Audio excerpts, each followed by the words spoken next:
पिछले एपिसोड में हमने देखा था ली शेंग अपना सबसे पावरफुल मैनिफेस्टेशन अटैक लॉन्च कर देता है। इसके बदले में लिंग डोंग ने भी पीछे ही हटना मंजूर नहीं किया था। अब आगे फिलहाल ली शेंग की बॉडी से जो पावर निकल रहा था सब समझ जाते हैं कि इसने जो टेक्निक यूज किया वो मैनिफेस्टेशन मार्शल आर्ट है और कुछ ज्यादा ही खतरनाक था। वहीं दूसरी तरफ जाई हुआंग हैरान था कि इसके ली सीनियर को इस लिंग डोंग ने इस लेवल तक फोर्स कर दिया और इस अटैक का नाम था saint elephant sky crumbling tackle और ये भी एक मिड ग्रेड का मैनिफेस्टेशन मार्शल आर्ट था। बाकी लोग कहते लगता है अब सीनियरली मूड में नहीं है इस बच्चे के साथ खेलने के। अब इस अटैक को देखकर के मोलिंग हो या जो भी थे सभी शांत हो जाते हैं और ये सोचने लगते हैं क्या लिंग डोंग इस अटैक को झेल पाएगा।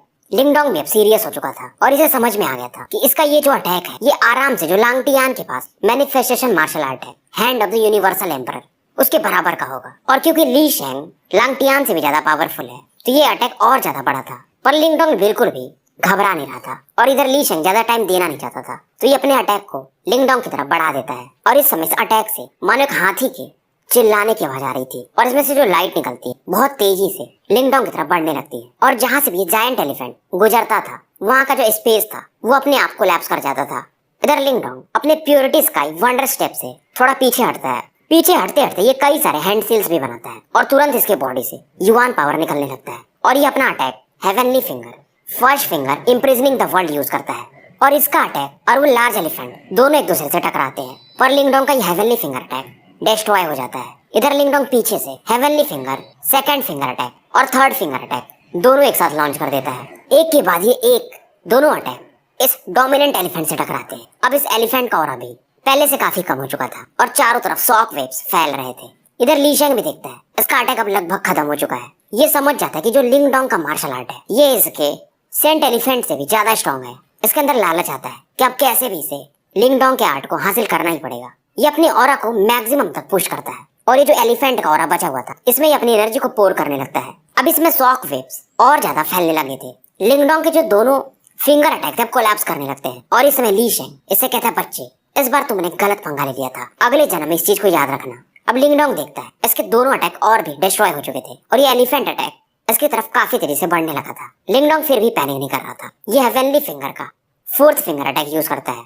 और जैसे ही चौथा फिंगर अटैक प्रकट होता है पूरा वर्ल्ड मानो इस समय चेंज हो रहा हो। एक एक बाद एक काफी भयंकर शॉक वेव निकल रहे थे। जाई हुआंग उसका चेहरा मानो फ्रीज हो गया था क्योंकि इस जायंट फिंगर में से ये लोग भी ऑरा ऑफ डेथ को फील कर सकते थे। मोलिंग हो या कोई भी था ये सभी हैरान थे। मतलब इस प्रकार का पावरफुल मार्शल आर्ट लिंग डोंग के पास है। अब लिंग डोंग अपने इस फोर्थ फिंगर को एलिफेंट की तरफ प्रेस डाउन कर देता है और जैसे ही अटैक आगे बढ़ता है जमीन में लगभग 100 मीटर का गड्ढा हो जाता है और तुरंत ये जो एलिफेंट था इस पर क्रैक्स बनने लगते हैं। ली शेंग समझ जाता है इसका मिड ग्रेड का मैनिफेस्टेशन आर्ट अगर लिंग डोंग के अटैक को रोक नहीं पा रहा है मतलब ये पक्का था कि जो लिंग डोंग का मैनिफेस्टेशन आर्ट है वो मिड ग्रेड का नहीं है बल्कि हाई ग्रेड का है। ये भी सोचने लगता है ग्रेट यान अंपायर का ये बंदा मतलब जो कि देश काफी गरीब माना जाता है इसके पास कैसे हो सकता है हाई ग्रेड का मैनिफेस्टेशन आर्ट, क्योंकि हाई ग्रेड का मैनिफेस्टेशन आर्ट इनके सेंट लाइट अंपायर में भी काफी रेयर माना जाता है और इस ऐसे मार्शल आर्ट तो ली शेंग के पास भी नहीं है। अब इसका एलिफेंट क्रैक हो रहा था फिर भी ये हारने को तैयार नहीं था कि मैं इससे कैसे हार सकता हूँ। ली शेंग की आंखें लाल हो चुकी थी और ये अपने पूरे ऑरा को इस एलिफेंट में पोर करने लगता है। लिंग डोंग भी नहीं मानता है ये भी अपने ऑरा को यूज कर रहा था पर इस बार ये नाकामयाब था और इसका एलिफेंट अटैक पूरी तरह से एक्सप्लोड कर जाता है। मानो इस समय चारों तरफ बवंडर जैसा कुछ चलने लगा हो और इन आंधी के बीच में थोड़ी बहुत पानी भी बरस रहे थे और एक बंदे को दिखाया जाता है ये खून की उल्टी कर रहा था और कई किलोमीटर पीछे जाकर के ये गिरता है और ये बंदा ली शेंग था। जो भी लोग यहाँ पर मौजूद थे इनकी आंखों को भरोसा नहीं हो रहा था। ये आंखों को मिचल रहे थे फिर देख रहे थे कहीं ये सपना तो नहीं दिख रहे। जाई हुआंग ये तो चुप हो चुका था इसका अगली चेहरा बदल चुका था। ये समझ जाता है इसने अच्छा ही किया कि ये लिंग डोंग से फाइट नहीं किया। मोलिंग भी हैरान था कि लिंग डोंग सच में जीत गया है। इधर दूर से लांगटियान भी देख रहा था इस सीन को, इसे भी समझ में आ गया था हेवनली फिंगर का जो अटैक है सच में समय के साथ बढ़ते जा रहा है। इसको मालूम था इस अटैक के सामने अगर ये भी होता तो शायद ये मारा जाता। अब इधर ली शेंग के आसपास इसके कंट्री के लोग आ जाते हैं। ली शेंग सच में खून से लथपथ था इसकी बॉडी पूरी तरह से कांप रही थी पर आंखों में इसकी अभी भी मैडनेस था। ये फिर से कहता है तुम्हें क्या लगता है तुम मुझे ऐसे हरा सकते हो और ये तुरंत अपने क्लैन के बंदों से कहता है इस बंदे को मौत के घाट उतार दो क्योंकि ली शेंग अब शायद लिंग डोंग से फाइट नहीं कर सकता था। इस दौरान ये एक डार्क ग्रीन एलेक्सियर खा लेता है ताकि इसकी बॉडी रिकवर कर सके। बाकी देश के जो लोग आए हुए थे ये चुपचाप इस बैटल को देख रहे थे और इस समय ली शेंग के कहने पर ये सभी बंदों ने मिलकर के सेंट लाइट फॉर्मेशन बनाना शुरू कर दिया था। पर इस समय इसके क्लैन के जो कुछ लोग थे वो कहते हैं कि सीनियरली ये बंदा थोड़ा वियर्ड है हमें निकल जाना चाहिए। पर ये मानने को तैयार नहीं था। इनसे कहता है जल्दी जल्दी फॉर्मेशन बनाओ, क्योंकि इसके साथ साथ और लोग थे जो मैनिफेस्टेशन एडवांस लेवल पर थे। और ये कहता है मैं अगर ऐसा रहा तो अपने बड़े भाई से कैसे फेस करूंगा। इस सीन को देखकर के मोलिंग कहता है ली शेंग, क्या तुमको बिल्कुल भी शर्म नहीं आ रहा है? तुम 20 लोग मिल करके एक बंदे से अकेले फाइट करना चाहते हो। पर ली शेंग फिलहाल किसी को सुन नहीं रहा था। फिलहाल इसके जो 7 एडवांस मैनिफेस्टेशन के बंदे रहते हैं, इसके साथ मिल करके इस फॉर्मेशन को तैयार करने लगते हैं। इनके बॉडी से युवान पावर लगातार निकल रहा था। मोलिंग जब ये एनर्जी वेव्स फील करता है, इसका भी एक्सप्रेशन चेंज होने लगता है। ये लिंगडोंग से कहता है ब्रदर चलते हैं यहाँ से। पर ली शेंग हंस रहा था कि लिंगडोंग अब जा नहीं सकता है। इसने इस फॉर्मेशन से लिंगडोंग के निकलने के पूरे रास्ते ब्लॉक कर दिए थे। Saint light formation, purifying earth and heaven, ये था इस फॉर्मेशन का नाम। और इस समय इस फॉर्मेशन में से एक सैक्रेड लाइट पिलर निकलता है जो कि युवान पावर से कंडेंस था और इसमें इन 8 का ऑरा यूज था और ये काफी तेजी से लिंगडोंग की तरफ बढ़ने लगता है। पर लिंगडोंग को मानो कोई टेंशन ही ना हो। लिंगडोंग इसकी तरफ देखता और कहता है क्योंकि तुम्हें अभी भी उम्मीदें हैं कि तुम 8 मिलके मुझसे जीत सकते हो, तो मैं तुम्हें ऊपर से लेके नीचे तक डिस्ट्रॉय करूंगा। अब लिंगडोंग के बॉडी से भी खतरनाक लेवल का युवान पावर बाहर निकलने लगता है और साथ में इसका डेवोरिंग पावर भी। और आसपास का जो भी युवान पावर था, इस डेवोरिंग पावर की मदद से ये इसको डेवोर करने लगता है। इस बार ये फिर से अटैक यूज करता है, पर इसमें इसका थोड़ा सा ब्लड एसेंस यूज था और इस अटैक का नाम था heavenly finger. 5th finger move the universe. और जो ऑरा निकलती है इसमें से, मानो हेवन कोलैप्स हो जाएगा, पूरा यूनिवर्स कांप जाए। और इस समय लिंगडोंग के हेड के ऊपर एक खतरनाक लेवल का युवान पावर इकट्ठा हो रहा था। लिंगडोंग की उंगली से लगातार खून की बूंदें गिर रही थी और इसका फिजिकल बॉडी भी इस 5th अटैक को थोड़ा संभालने में सप्रेस हो रहा था। फिर भी लिंगडोंग फोर्सफुली यूज कर रहा था। सभी लोग इसे घूर रहे थे, भरोसा किसी को नहीं हो रहा था। और अचानक से ये पूरा युवान पावर कंडेंस हो गया, एक जायंट फिंगर बन जाता है। और मानो इस फिंगर में जान हो, मानो ये फिंगर युवान पावर से ना बना हो, जैसे मानो ये टाइम ट्रैवल करके यहाँ पर आया हो। ये फिंगर लगभग 100 मीटर के आसपास का था और शायद ये फिंगर अभी भी कंप्लीट नहीं था, ये आधा फिंगर ही था। शायद लिंगडोंग अभी भी इसे फुल फिंगर मतलब 5th अटैक को नहीं ये लॉन्च कर पा रहा था, पर ये शायद आधा फिंगर भी इस फॉर्मेशन को तोड़ने में कामयाब होगा। मे बी इन्हें मारने से पहले लिंगडोंग कहता है मेरा तुम लोगों से कोई ग्रज था नहीं, पर क्योंकि तुम लोग ऑफेंड कर रहे हो तो बार बार अगर ऐसा चलेगा तो मैं भी अब मान नहीं सकता। उसके बाद ये हाफ फिंगर 5th फिंगर को लॉन्च कर देता है। जहां से भी फिंगर गुजर रहा था वहां के जमीन में क्रैक्स आ रहे थे और वो जो पिलर अटैक था ली शेंग का, उसकी तरफ ये फिंगर बढ़ने लगता है। सिटी वॉल के आसपास जो भी लोग खड़े थे इस बैटल को थोड़ा टेंस्ड होके देख रहे थे। दोनों अटैक एक दूसरे से टकराते, पूरा स्पेस अब कांप रहा था। और जहां पर ये एक्सप्लोजन हुआ था वहां पर एक ग्लो को देखा जा सकता था। अब इस ग्लो के कारण कोई भी इस बैटल को देख नहीं पा रहा था, सबकी आंखें बंद हो जाती हैं। और इस समय देखा जा सकता था कि लिंगडोंग का ये जो गॉड लाइक फिंगर अटैक था, ये इतना पावरफुल था कि ली शेंग और इसके सातों योद्धा इस फिंगर के अटैक को सप्रेस नहीं कर पा रहे थे। और जब सभी लोगों की नजरें इस ग्लो के खत्म होने के बाद पड़ती हैं, तो ये हैरान थे कि लिंगडोंग के अटैक को ये 8 बंदे मिलके भी नहीं संभाल पाए थे। चारों तरफ धूल धूल छा गया था। ली शेंग और इसके बाकी साथी खून की उल्टी कर रहे थे, इनका चेहरा पीला पड़ चुका था और इनका शायद मिनिमम लेवल पर पहुंच चुका था। और ये सब लिंगडोंग से कह रहे थे हमें मत मारो, हम सेक्रेड लाइट एम्पायर के मेंबर्स हैं और हमारे बड़े भाई यांग सिटी में रहते हैं जो कि सीनियर ली से भी ज्यादा पावरफुल है, तो तुम्हें ये भारी पड़ेगा। पर लिंगडोंग कहता काफी देर हो चुकी है। लिंगडोंग जानता था किसी को जिंदा छोड़ना, खासकर अपने दुश्मन को, तो फ्यूचर में बड़ी मुसीबत हो सकती है। और ये कहता है अगर तुम लोगों को ब्लेम ही करना है तो अपने सीनियर ली शेंग को ब्लेम करो। और अभी भी लिंगडोंग का वो जो जायंट फिंगर था 5th फिंगर स्पेस में घूम रहा था। ली शेंग वगैरह अपना आखिरी पावर एक्टिवेट कर रहे थे ताकि इस अटैक से ये बच सके। ये देख करके लिंगडोंग भी हंसता है। इन्होंने जो शील्ड तैयार किया तुरंत ये जायंट फिंगर इसे भी काट देता है और 2 बंदे जो कि एडवांस मैनिफेस्टेशन पर थे ये तुरंत ही मारे जाते हैं। ली शेंग का खून बह रहा था और ये कहता है लिंगडोंग तुम जरूर इस चीज का अफसोस करोगे, मेरा बड़ा भाई तुम्हें छोड़ेगा नहीं और तुम्हारा आउटकम हमसे भी वर्स होगा, 100 गुना बेकार। और यहाँ पर ली शेंग भी मारा जाता है, इसकी बॉडी एक्सप्लोड कर जाती है। सब लोग इस सीन को देख रहे थे। ये 8 बंदे सेंट क्लैन के मारे गए थे, सॉरी सेंट कंट्री के। मोलिंग वगैरह चुपचाप देख रहे थे। लांगटियान भी चुपचाप इस बैटल को देखा था। अब इसका चेहरा बदल चुका था। इसको मालूम था अगर ये भी यहाँ पर खड़ा होता तो शायद इसका भी बचना मुश्किल था। इसके दिमाग में किलिंग इंटेंट आता है कि अभी लिंगडोंग थका हुआ है तो इस पर ये अटैक कर दे। अब ये आगे बढ़ने को देखता है, तब इधर लिंगडोंग उन 8 बंदों का जो कियानकुन बैग रहता है जिसमें उनके पील्स होंगे, उन्हें अपने सक्शन फोर्स से खींच लेता है। सिटी वॉल पर जो भी लोग खड़े थे अब वो पीछे हट चुके थे, पर एक बंदा अभी भी पीछे नहीं हटा था, वो था लांगटियान।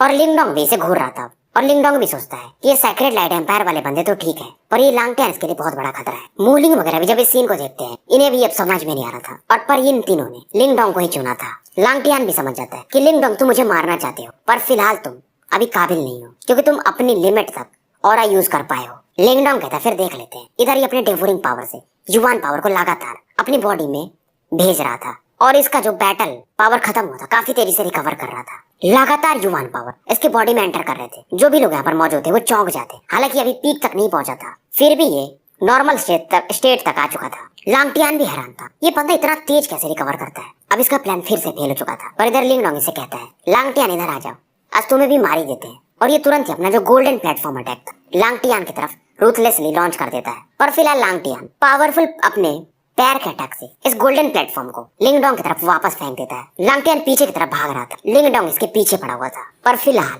अब इन दोनों का फाइट शुरू हो चुका था। दोनों के घूंसे मुक्के एक दूसरे से टकरा रहे थे। सभी लोग सोच रहे थे कि लांगटियान ये भी तो एडवांस मैनिफेस्टेशन पर है और लिंगडोंग ने तो पीक मैनिफेस्टेशन और 7 एडवांस मैनिफेस्टेशन के बंदों को मारा है। तो ये लांगटियान लिंगडोंग के सामने क्या ही कर पाएगा। और बात भी इनकी सही थी। लिंगडोंग एक पावरफुल पंच से लांगटियान के चेस्ट पर अटैक करता है और लांगटियान लगभग 100 मीटर दूर जाके गिरता है। उसके बाद लिंगडोंग इसे कहता है, जब मैं हाफ स्टेप मैनिफेस्टेशन पर था और तुम एडवांस लेवल पर थे तब मैंने तुमको अधमरा कर दिया था, तो अब तो तुम बात ही छोड़ दो। और ये लिंगडोंग के एक पंच का कमाल था। और लिंगडोंग इसे कहता है, तुम्हारे बॉडी में जो युवान स्पिरिट है उसे बुला लो, नहीं तो तुम वैसे भी मारे जाओगे। लिंगडोंग ने अपना हैवी प्रिजन पीक भी निकाल लिया था और उसमें से जो ब्लैक लाइट निकल रही वो लांगटियान को घेरने लगती है। लांगटियान अब आगे मूव भी नहीं कर पा रहा था क्योंकि उसका जो ग्रेविटी पावर है इसे फोर्स कर रहा था। लिंगडोंग अपना डेवोरिंग पावर भी एक्टिवेट कर देता। अब इस डेवोरिंग पावर से मानो लांगटियान का जो युवान पावर था वो भी बाहर न निकल रहा हो। Heavy prison peak plus devouring ancestral का पावर, लांगटियान का बैटल पावर इस समय मानो 0 हो चुका हो। और वहीं लिंगडोंग अपना बोन स्पीयर भी निकाल लेता है। लांगटियान भी समझ जाता है अगर इस भाले से टकराया इसका मरना पक्का है। लिंगडोंग इस बोन स्पीयर को एक टेरिफाइंग स्पीड के साथ लांगटियान को एम करके लॉन्च कर दिया था। अब लांगटियान समझ जाता है इसके मौत का समय नजदीक है। ये तुरंत ही चिल्लाता है, मास्टर मुंह कुछ करिए। और लिंगडोंग भी अब देखता है लांगटियान की बॉडी से एक ग्रे लाइट बाहर निकलती है और ये ग्रे लाइट बाहर निकल के एक ब्लरी फिगर बना लेती है, लांगटियान के सामने खड़ी हो जाती है। और ये बंदा अपनी ग्रे लाइट से ये जो बोन स्पीयर था उसके अटैक के डायरेक्शन को थोड़ा सा डिफ्लेक्ट कर देता है। लिंगडोंग देखता और कहता है, तो तुम फाइनली बाहर आ ही गए। अब इधर लांगटियान कहता है, मास्टर मुंह इसे मार दीजिए। तो ये जो युवान स्पिरिट है लांगटियान के अंदर इसका नाम है मुंह। लांगटियान इसे अफसोस कर रहा था कि जब ओल्ड टाउन में ये लिंगडोंग से मिला था तो इसने उसको क्यों नहीं मारा, क्योंकि उस समय इसके सामने लिंगडोंग एक चींटी था। पर इस समय ये जो मास्टर मुंह रहता है ये भी लांगटियान से कहता है, फिलहाल तुम इस बच्चे का कोई मैच नहीं हो, तो हमें यहाँ से निकलना पड़ेगा। और ये जो ओल्ड फिगर थे ये तुरंत ही जो हैवी प्रिजन पीक का पावर और ब्लैक होल का पावर इसे थोड़े समय के लिए ब्रेक करते और यहाँ से निकलने लगते हैं। क्योंकि मास्टर मुंह को मालूम था कि लिंगडोंग के बॉडी में जो फिगर है वो इससे बिल्कुल भी कमजोर नहीं है। ये सुनकर के इधर कि लांगटियान कांपने लगता है कि आप इसे मारोगे नहीं। इधर लिंगडोंग कहता है, तुम लोग इतना आसानी से कैसे निकल सकते हो। ये तुरंत एक जायंट फिंगर अटैक लांगटियान की तरफ लॉन्च कर देता है। अब क्योंकि लांगटियान की बॉडी में ब्लरी फिगर थे तो ये तुरंत ही मानो टेलीपोर्टेशन टेक्निक यूज करते हैं और कई फिट आगे इस जायंट फिंगर अटैक से निकल जाते हैं। और ये बंदा जो भी था मास्टर मुंह ये हंसता और कहता है, लिंगडोंग तुम सच में कैपेबल तो हो और तुम काफी सरप्राइजिंग हो, पर तुम मुझे यहाँ पर होल्ड नहीं कर सकते। इवन तुम्हारे बॉडी में जो बंदा है वो भी नहीं। हम अगली बार जरूर मिलेंगे और जब मिलेंगे तो तुम्हारा वो अंत होगा, तो फिलहाल तुम इस समय को अच्छे से जी लो। और ये हंसता है, हा हा। लिंगडोंग देखता है कि ये ब्लरी फिगर लांगटियान को लेकर अब निकल गया है, पर ये भी अब शांत था। इसको मालूम था वो युवान स्पिरिट मुंह काफी पावरफुल है। लिंगडोंग चाहता तो शायद इन दोनों को भी मार सकता था क्योंकि इसके पास अंकल मार्टिन है और प्लस ब्लड सोल पपेट। इसका एक ही पर्पस था, यहाँ से लांगटियान को दूर भगाना, और उसमें ये कामयाब हो चुका था। पर इस समय ये मन में बोलता है, युवान फिगर तुम इतना याद रखना, अगली बार जब हम मिलेंगे तो तुम भी नहीं बच के भाग पाओगे। अभी भी रात था, लिंगडोंग अभी भी थका नहीं हुआ था। मोलिंग वगैरह भी अब इसे थोड़ा बहुत डर रहे थे, खास करके लांगटियान के बॉडी में जो भी था उसे देख करके। मोलिंग अब इसे पूछ ही लेता है कि वो लांगटियान के बॉडी में क्या था, क्योंकि इसने भी देखा था वो जो ग्रे ऑरा निकला था और एक ब्लरी फिगर जो बना था। लिंगडोंग बस इसको कहता है उसके पास एक ट्रम्प कार्ड है तो उसे मारना भी आसान नहीं है, पर अगली बार जरूर मैं उसे मारूंगा। उसके बाद मोलिंग की नजर उन 8 बंदे जो मर गए थे उन पर जाती है और ये कहता है कि ये जो लीशन था ये एक बंदे का नाम ले रहा था, उसका बड़ा भाई है और शायद वो बंदा हाफ स्टेप निर्वाणा पर तो होगा ही, तभी ये लोग उसे इतना रेस्पेक्ट दे रहे थे। लिंगडोंग जो सोच रहा था ये अकेले निकल जाएगा कल्टीवेशन के लिए क्योंकि ये एडवांस लेवल पर पहुंच चुका था, पर इसे मालूम था कि इसकी वजह से मोलिंग वगैरह के लिए भी अब एक मुसीबत बन चुका है, क्योंकि वो जो saint cultivation saint light empire वाले हैं उसका बड़ा भाई इनको छोड़ेगा नहीं। और वैसे भी इस गंदे सिचुएशन में भी मोलिंग वगैरह इसके साथ खड़े थे, तो ये लिंगडोंग के लिए एक अच्छा दोस्ती का न्योता था। तो फिलहाल ये यहाँ से जाता नहीं है। लिंगडोंग मान जाता है तो मोलिंग भी काफी खुश होता है। अब इनका टीम 4 का था। ये लोग सिटी के अंदर प्रवेश करते हैं। कई लोग इन्हें घूर रहे थे पर ये सबको इग्नोर मारते हैं। बाकी लोग खुश भी थे कि सबको अपना फ्रीडम मिल चुका था, क्योंकि लिंगडोंग ऐसा नहीं था कि किसी पर ये राज करे। यहाँ पर आए लोग जो थे ये कई लोग अपने छोटे छोटे देश से आए थे और ऐसे भी देश थे जो कि ग्रेट यान एम्पायर से भी वीक थे और इनको हर दिन निर्वाणा पेल्स टैक्स के रूप में लीशन को देना पड़ता था। अब वो वैसा नहीं था, तो ये थोड़े इमोशनल हो गए थे। लिंगडोंग बोलता है जब सबको कि तुमको निर्वाणा पिल्स नहीं देना पड़ेगा, तो ये लोग काफी खुश हो जाते हैं। और इसमें जाओयान, वो जो सेंटर स्टोन था जहाँ पर की ली शेंग वगैरह कल्टीवेट करते थे, उसको वहाँ पर भेज देता है और ये भी उसके ऊपर बैठ के वही निकल जाता है। अब लिंगडोंग आगे बढ़ रहा था, ये भी सोचता कि इसका 5th फिंगर अटैक, जो कि अभी पूरा नहीं है, इतना टेरिफाइंग होगा। और शायद ये हेवनली फिंगर का सबसे स्ट्रॉन्गेस्ट अटैक नहीं है, बल्कि जब ये फ्यूचर में अपना लेवल बढ़ाएगा तो इस अटैक को ये और ज्यादा समझने लगेगा। और इसे अंकल मार्टिन समझाते हैं, जब तुम ये 5th फिंगर अटैक यूज कर रहे थे तो तुम्हारी उंगली मानो डिस्ट्रॉय हो जाएगी, तो अब इस अटैक को फिलहाल यूज मत करना जब तक तुम हाफ स्टेप निर्वाणा पर ना पहुंच जाओ। लिंगडोंग कहता है जरूर। अंकल मार्टिन कहते हैं उस बंदे के बॉडी में जो युवान स्पिरिट है वो स्ट्रॉन्ग तो है, और उसकी बात भी सही थी। अगर वो लांगकियान को लेकर भागना चाहता है तो हम उसे रोक नहीं सकते थे। फिलहाल लिंगडोंग यहाँ पर आ जाता है और 8 कियानकुन बैंक को खंगालने लगता है। पहले इस 7 कियानकुन बैग्स को चेक कर, उसमें ज्यादा कुछ मिलता नहीं है। कुल मिला करके वहाँ से 3000 निर्वाणा पिल्स मिलते हैं। उसके बाद इसका नजर फाइनल कियानकुन बैग पर जाता है, जो कि ली शेंग का था। और जैसे मेंटल एनर्जी से ये इसे खंगालने लगता है, ये काफी खुश होता है क्योंकि इस बैग में 6000 के आसपास निर्वाणा पिल्स थे। अब इसके पास टोटल देखा जाए तो कुछ 10,000 के आसपास निर्वाणा पिल्स हो गए थे। इसे 20,000 और चाहिए, तब जाकर के ये ब्लड सोल पपेट को रिफाइन कर सकता था। उसके बाद इसकी नजर वो जो अर्थली सोल ट्रेजर था ली शेंग का, सेंट लाइट ड्रम, ये उसे देखता है और ये सच में काफी अच्छा सोल ट्रेजर था। उसके बाद इसकी नजर कियानकुन बैग में एक और चीज पर जाती है। ये था व्हाइट एलिफेंट स्टैचू, जो कि जेड का बना हुआ था और उसमें कुछ स्क्रिप्चर्स भी थे। और बड़ी बात ये थी, ये वही था saint elephant sky crumbling tackle, mid level का मैनिफेस्टेशन मार्शल आर्ट। इसे देखकर के लिंगडोंग और भी ज्यादा खुश हो जाता है। और वैसे भी कहा जाता है elephant attack saint light empire का one of the best martial art है, और लिंगडोंग ने भी इसे एक्सपीरियंस किया था। ये अटैक सच में पावरफुल था। अब फिलहाल ये इस टेक्निक को सीखने को सोचता है। अब ये जो जेड एलिफेंट था, इसे लिंगडोंग रगड़ता है और इसे देखकर के इसे कुछ पुराना फीलिंग याद आता है। ये अपना मेंटल एनर्जी इस जेड एलिफेंट में भेजने लगता है, पर फिलहाल इस एलिफेंट में से एक एनर्जी निकल रहा था जो कि लिंगडोंग के मेंटल एनर्जी को रिपेल कर रहा था, क्योंकि इस एलिफेंट में एक मेंटल एनर्जी सील था। ये सोचने लगता है क्योंकि ली शेंग मर गया था तो इस एलिफेंट का मेंटल सील ब्रेक हो जाना चाहिए था, पर ऐसा क्यों नहीं हुआ। तभी अंकल मार्टिन इसे कहते हैं, मेरे हिसाब से ये जो सील है मेंटल एनर्जी का इस व्हाइट एलिफेंट पर, ये ली शेंग का नहीं है, और जब तक ये इस सील को ब्रेक नहीं करे इस टेक्निक को ये सीख नहीं सकता था। लिंगडोंग फिलहाल अपने डिवोरिंग एंसेस्ट्रल सिंबल से इस मेंटल सील को डिवोर करने की कोशिश करता है। लिंगडोंग एक चीज तो फील करता है, जिसने भी ये सील बनाया है उसकी मेंटल एनर्जी काफी स्ट्रॉन्ग है, और उससे भी बड़ी बात, ये बंदा यहाँ पर है भी नहीं, फिर भी इतने दूर से इस व्हाइट जेट एलिफेंट को मैनिपुलेट कर पा रहा है। पर फिलहाल इसके डिवोरिंग सिंबल के सामने इस मेंटल एनर्जी का पावर अप काफी तक वीक हो चुका था, और थोड़ी समय में ये सील का पावर खत्म हो जाता है। और इस समय अंकल मार्टिन इसे कहते हैं, मेरे हिसाब से इस पर जो मेंटल एनर्जी का सील था वो ली शेंग के शायद बड़े भाई का था, और इसका मतलब एक ही था, ये बंदा सच में एंशिएंट बैटलफील्ड के अंदर ही है, नहीं तो इतना दूर से कोई सेंट लाइट एम्पायर से इस सील को मैनिपुलेट नहीं कर सकता था, अगर वो निर्वाणा लेवल पर भी हो तो भी।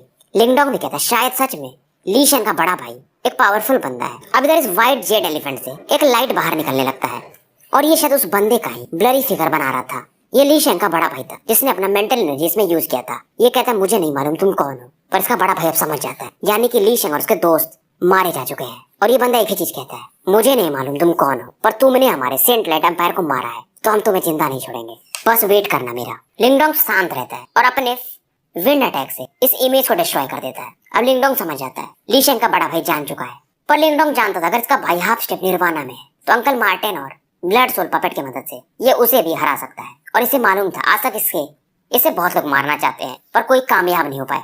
फिलहाल लिंगडोंग इस अटैक को सीखता नहीं है। ये ली शेंग के कियानकुन बैंक में और चीजों को ढूंढ रहा था। इसमें कई सारे ट्रेजर्स थे जैसे सोल लेवल का एलेक्सियर पिल्स वगैरह, पर इन चीजों में लिंगडोंग इंटरेस्टेड था नहीं। फिलहाल लिंगडोंग इस टावर में बैठ के 2 घंटे आराम करता है, कल्टीवेशन करता है और अपने स्ट्रेंथ को रिकवर कर लेता है। उसके बाद ये अपने मेंटल एनर्जी से एलिफेंट अटैक को सीखने लगता है, और समय के साथ लिंगडोंग का ऑरा और ज्यादा स्टेबल और पावरफुल बनते जा रहा था। अब ये लगभग एलिफेंट अटैक को मास्टर कर ही चुका था, पर दूर में एक व्हाइट रोब फिगर को दिखाया जाता है। ये बंदा शायद किसी दूसरे मेजर सिटी में खड़ा था। ये अपनी आंखें खोलता है, मतलब ये जगह भी आगे जाकर के एक असेंबली पॉइंट है, जैसे कि जहाँ पर लिंगडोंग वगैरह है, और इस बंदे की आंखों में किलिंग इंटेंट भरा हुआ था। और ये फिर से एक ही चीज बोलता है, तुम जो भी हो तुम मारे जाओगे। अब इधर अगले दिन की सुबह होती है। इधर लिंगडोंग ऊपर खड़ा होता है और ये अपने युवान पावर उस एलिफेंट अटैक को कंडेंस कर सकता था, क्योंकि इसके पास स्टोन टैलिस्मैन था। उसकी वजह से ये कोई भी अटैक काफी जल्दी सीख लेता था। एक रात में ही उस स्पिरिचुअल डोमेन में जाकर ये पूरा अटैक मास्टर कर चुका था। पूरी तरह से नहीं, पर काम लेवल का बड़े बैटल में इससे फाइट कर सकता था। अब जैसे इसका ऊपर में एलिफेंट शैडो बनता है, इसे देख करके मोलिंग वगैरह इसे कांग्रेचुलेट करते हैं आकर के। लिंगडोंग वगैरह भी इसे अच्छे से बात करता है। इधर मोलिंग कहता है उस सेक्रेट लाइट एम्पायर का जो बिग सीनियर है उसके बारे में हमें कुछ इन्फॉर्मेशन मिले हैं। ये सुनकर के लिंगडोंग थोड़ा एक्साइटेड हो जाता है। मोलिंग कहता है ये सब तुम्हारी वजह से हुआ है, क्योंकि इस पूरे एरिया में तुम्हारा डोमिनेंस हो चुका है। अब ये चारों यहाँ पर बैठते हैं। मोलिंग बताना शुरू करता है, सेक्रेट लाइट एम्पायर से जो बंदे आए हुए हैं, इनमें से 20 बंदे एडवांस मैनिफेस्टेशन स्टेज पर हैं। ये सुनकर के लिंग डोंग के भी होश उड़ जाते हैं। ये सोचने लगता है 8 को तो ये मार चुका है, अभी भी 11 हैं, उसके अलावा वो बिग सीनियर। अभी समय ये बताता है उस बिग सीनियर का नाम जिन मू है, और शायद वो हाफ स्टेप निर्वाणा लेवल पर है। और उससे भी बड़ी बात, वो निर्वाणा स्टेज में जाने की तैयारी कर रहा है, और वो काफी कैपेबल भी है।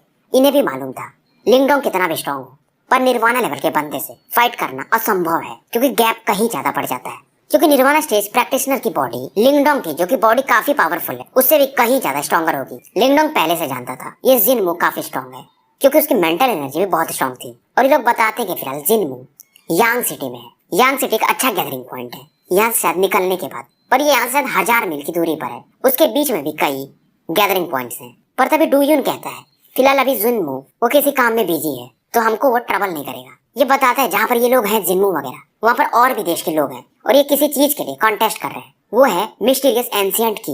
ये सुनकर के लिंग डोंग कहता है मिस्टीरियस एंशिएंट की ये क्या चीज है। ये बताने लगता है कि मिस्टीरियस एंशिएंट की से कोई ऐसी जगह शायद खोल सकते हैं जहाँ पर बहुत ज्यादा निर्वाणा पिल्स होंगे, क्योंकि अगर हम ऐसे रिफाइन करने बैठे तो हमें कई साल लग जाएंगे, 2 लाख निर्वाणा पिल्स रिफाइन करने में, और उतने की मदद से ही हम निर्वाणा लेवल में जा सकते हैं। और वहाँ पर और भी कई सारे ट्रेजर्स हैं। लिंग डोंग भी इन चीजों में इंटरेस्टेड तो था। मोलिंग कहता है पर मुझे भी नहीं पता कि उस एंशिएंट ट्रोप्स में, ट्रेजर ट्रोप्स में और क्या चीजें हैं। पर तभी मानजान कहता है मैंने जितना सुना है वहाँ पर एक और पिल है, रिन सामसारा पिल्स। सामसारा पिल्स के बारे में लिंग डोंग ने पहली बार सुना था। ये ऐसा पिल है जो कि सुपर क्लैन वाले इकट्ठा करते हैं, और ये एक पिल एक जिंदगी के बराबर है। मतलब अगर तुम मृत्यु और लाइफ के बीच में फंसे हो तो इस पिल को यूज करके बाहर निकल सकते हो। और इस समय अंकल मार्टिन से कहते हैं वो मुझे मिल जाए तो मेरा रीबर्थ हो जाएगा, और मैं अपने डेमोनिक स्पिरिट से अपने पीक फॉर्म पर जा सकता हूँ। और ये तुरंत ही ग्रैंडपा मार्टिन कहते हैं लिंग डोंग तुम्हें मेरी मदद करनी पड़ेगी। और इस तरह का घटना लिंग डोंग के साथ पहली बार हुआ रहता है कि अंकल मार्टिन किसी चीज के लिए इतना ज्यादा एक्साइटेड और जिद कर रहे हो। लिंग डोंग ने कहता है जल्दीबाजी की कोई जरूरत नहीं है, पर लिंग डोंग जानता था ग्रैंडपा मार्टिन की वजह से ये आज तक जिंदा है। अब ये कहते हैं मैं जरूर आपकी हेल्प करूंगा। ग्रैंडपा मार्टिन कहते हैं मतलब सच में मैंने एक अच्छे बंदे को चुना है। मतलब वो जो मिस्टीरियस एंशिएंट की है उससे किसी जगह को ताले को खोला जा सकता है, और वहां पर समसारा पिल्स और बहुत सारे ट्रेजर्स हैं। मतलब अब इसे यांग सिटी जाना ही पड़ेगा। लिंग डोंग अपना इरादा बनाता है, और शायद मुसीबत इसके सामने और बड़ी आने वाली थी, जिससे कि ये फिलहाल छुटकारा नहीं पा सकता था, क्योंकि वहां पर ये जाएगा तो बिग सीनियर जिन मूवी से मिलेगा ही। तो भाइयों स्टोरी यहीं पर समाप्त करते हैं, और ज्यादा से ज्यादा लाइक और सब्सक्राइब कर दो। मिलते हैं फिर कल।